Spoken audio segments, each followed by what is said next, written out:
Well, hello, it's Brian here from quantlabs.net. I just wanted to let people know where I'm at with this investigation with building a custom trading platform. Some people have been following me for a while.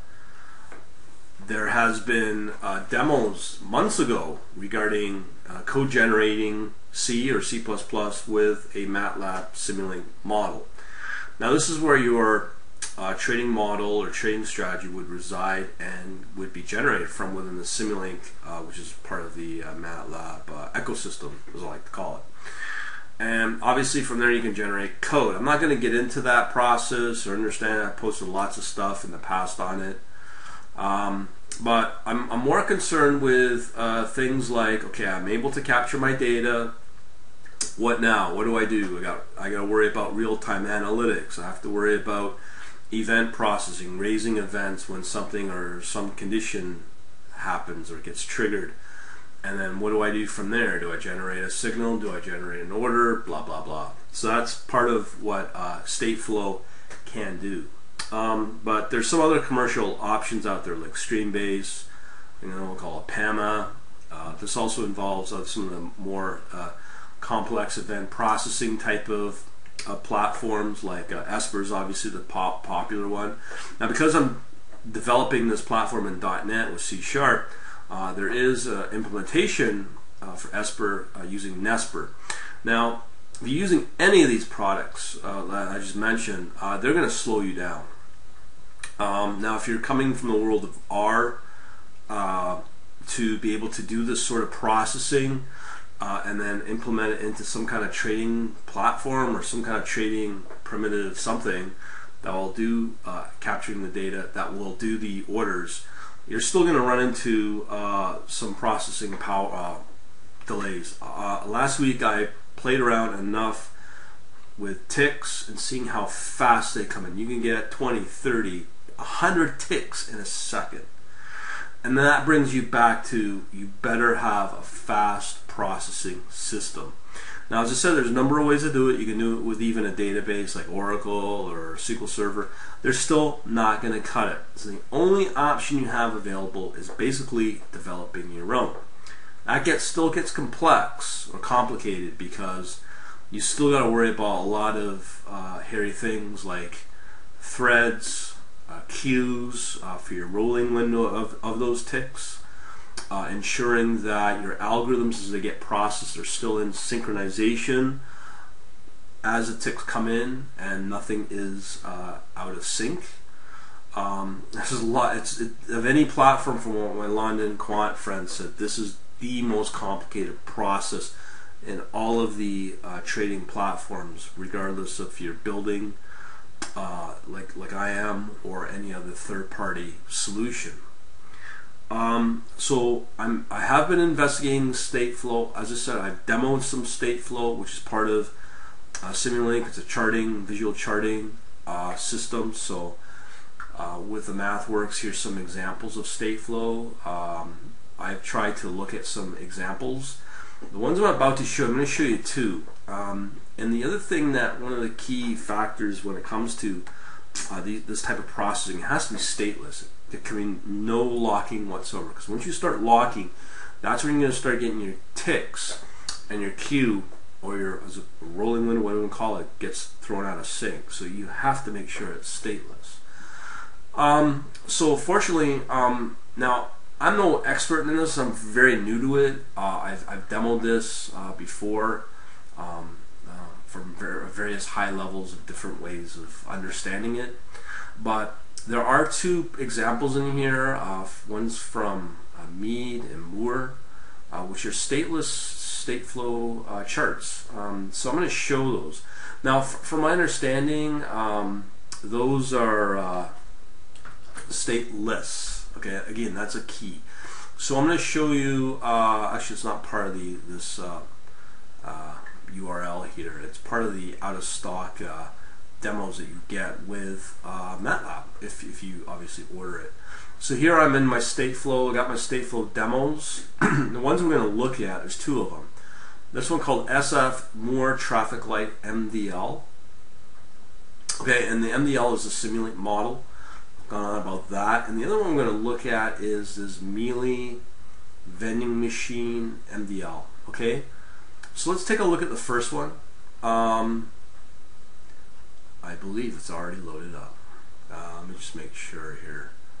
Yeah, so we're looking at the traffic light one, which is this more. So this is a typical Simulink model, and this is really doesn't appear to have any inflow data coming in, but usually you would. I'll show you that in the next example.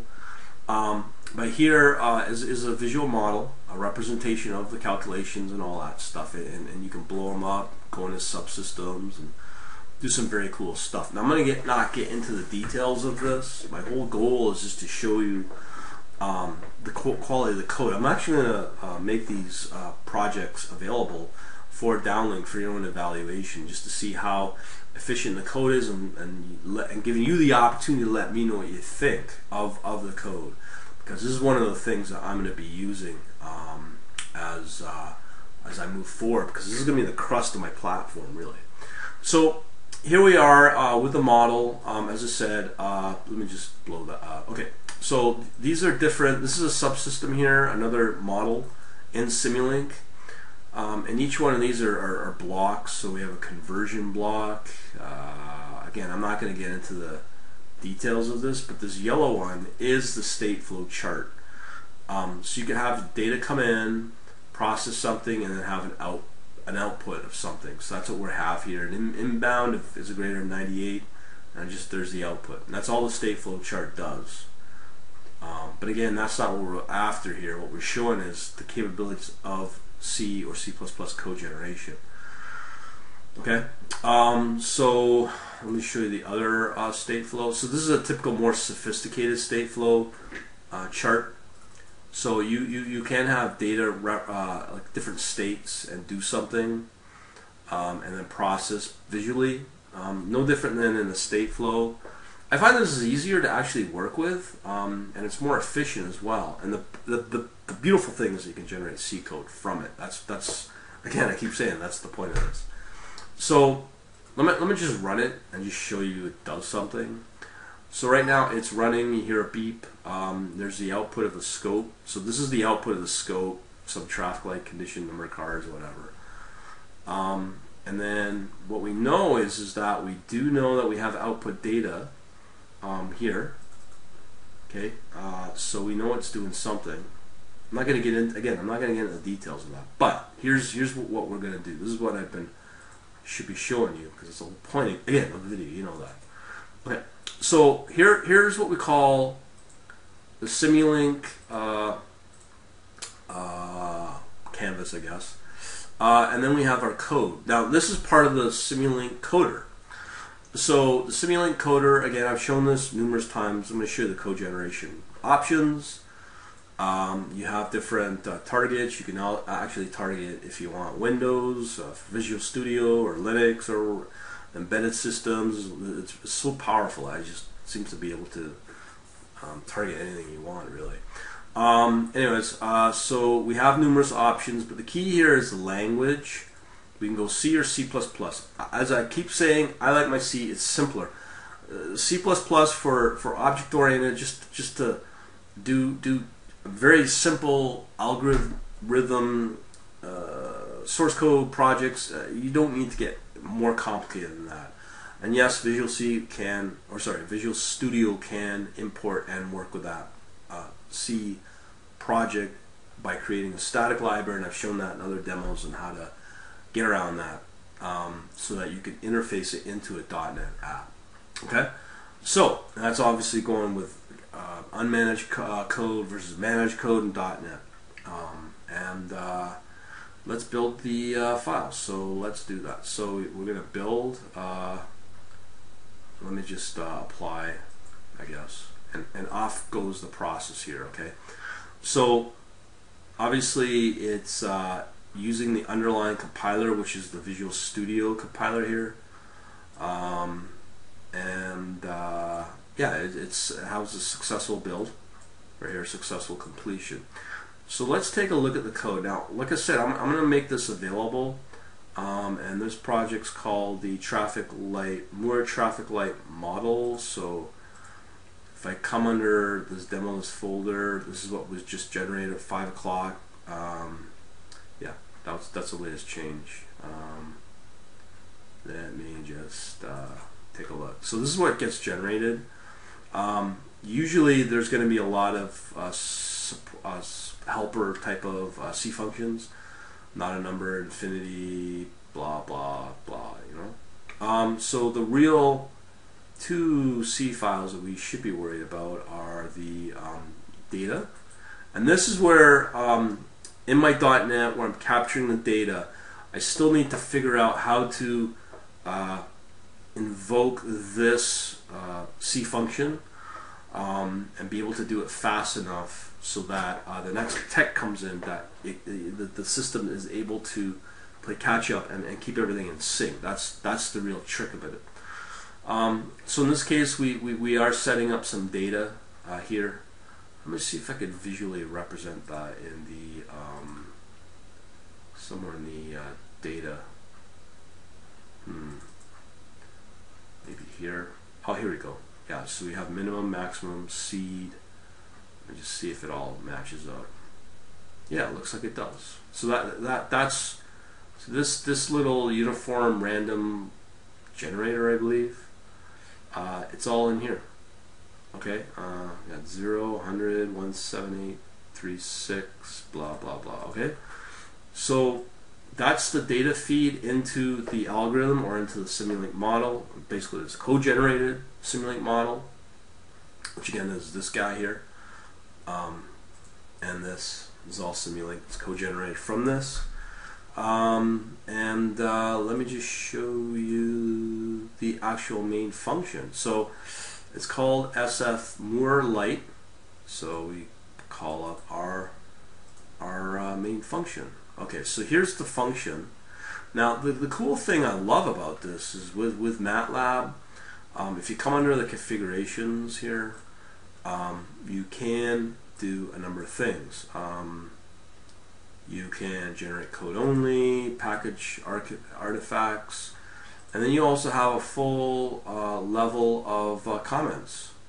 So if I want to show the source code, show eliminated blocks, verbose, just everything, just for people trying to reverse engineer everything. I can add in custom C files into the Simulink, then that one gets code generated. This source code or this source code can be part of that code generation process. Very powerful. Okay, wow. So let me rebuild this and see where we go from here. Just give me a second here. Okay, and I'm going to rebuild. Now, obviously, there is no way in hell that you're going to get this level of sophistication with R. R actually just builds the hang on here, something happened. I guess I gotta build. There we go. So it's off its building. Okay, so everything's done. As I was saying about R, you're not going to get this level of sophistication for code generating. Usually when you're extending it to other languages, there's one of two ways. You're either bridging an R session in your runtime, so you're essentially just bridging R into your core, let's say executable or Linux bin file, and you're still going to have a processing time to open up that session.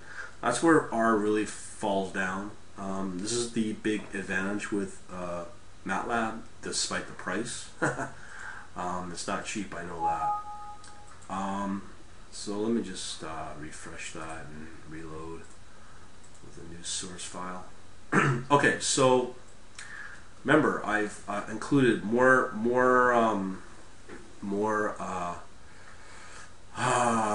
comments in this code of the final C source. I'm not going to go through this. I'm not going to do a code walkthrough. I do that typically for my members on anything that gets generated. But for reverse engineering, it's really powerful. If there were any custom M functions this would get commented as part of the C code, so you can match it up to see how it's working. It's really powerful. And remember, this is would be a self-contained library. So all you would do is call it, but there has to be a better way of doing it. But as I said, that's one of the reasons why I'm making this code available for people to analyze and maybe come back with some good feedback. Yeah, so that's the source code. You do get some decent comments generated from within the Matlab session, and that's pretty powerful. Okay, so that is the Moore. Now I'm gonna, like I said, I'm gonna show the second project here. Just give me a second here while I get it clear everything. All right, so now we're gonna go into this Mealy vending machine one. We're going to load up that Simulink model, and this is it. This is different again. Here's the state flow chart. Does some stuff. Let's just leave it at that. And then we have a final scope, as we know. And that's that. Now remember, I'm just noticing this MathWorks. Remember, this is from MathWorks. This is part of the demo. For state flow, as I indicated earlier. Okay, so let's run this puppy. Okay, so it's generates some signals here. Let's say the soda array or whatever. And now we're going to, let's take a look at the scope. So it generates some similar signals you could get within a trading algorithm or trading strategy. And now we are going to check out the options, make sure we got everything all hunky-dory. It's going to generate C, not C++. That's usually the only thing I really worry about. I could generate code only, but whatever. And then code generation, comments. I want to generate all this stuff just for kicks. Alright, so let's go back to solver. We have to sometimes keep it at fixed step. Still learning away, as you can imagine. And I think that's that. Okay, so let me build a model.